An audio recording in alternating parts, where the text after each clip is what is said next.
So the vision of our church is to really empower God's people to change the world.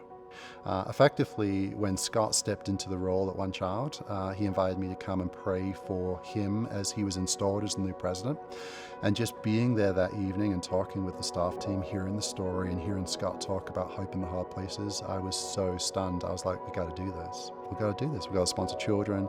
We've got to bring hope into the hard places. And so my wife and I are so excited about sponsoring a child, not throughout the formula of sponsoring a child, but through the catalyst of a relationship that we get to have a voice into and be spoken back into by a child from overseas. And so I want to learn about this child. I want to picture who they are.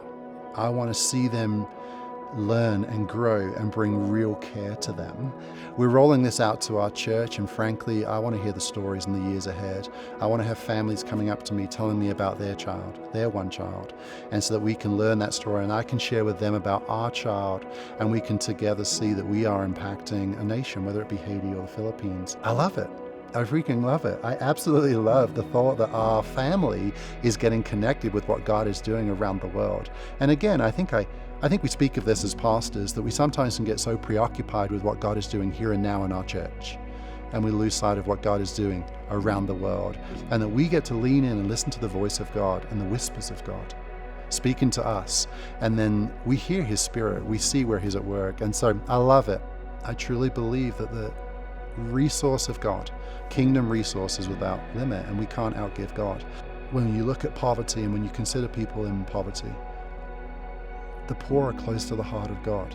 And the more you give to those that have little, the more it seems that God entrusts greater resource to you because you're living with His heart. As a senior pastor, I'm so genuinely thrilled to see our people stepping up, writing letters, pulling out and writing checks and doing that. Thrilled to see them experiencing the joy of generosity themselves. It's so incredibly humbling to think about we're making a difference in kids' lives, and I already look forward to the day of when I get to go to the Philippines or to Haiti and to see these children and to see the look in their eye, and not to see them as a two-dimensional picture on a piece of paper, but to hold them and hug them and love them and play soccer with them and teach them some English moves. I just can't wait. Every connection has been authentic, whether it be my conversations with Scott over a cup of coffee or meeting any of the team and hearing their emotions, seeing their tears and hearing their stories of redemption. We want some of that. We want in on that action, and you will too.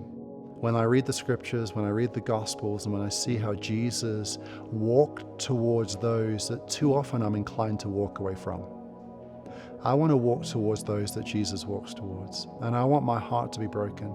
So my prayer is this: God, don't let me miss your heart. Don't let me lose sight of your mission. Put me in. I want to be ruined for the ordinary.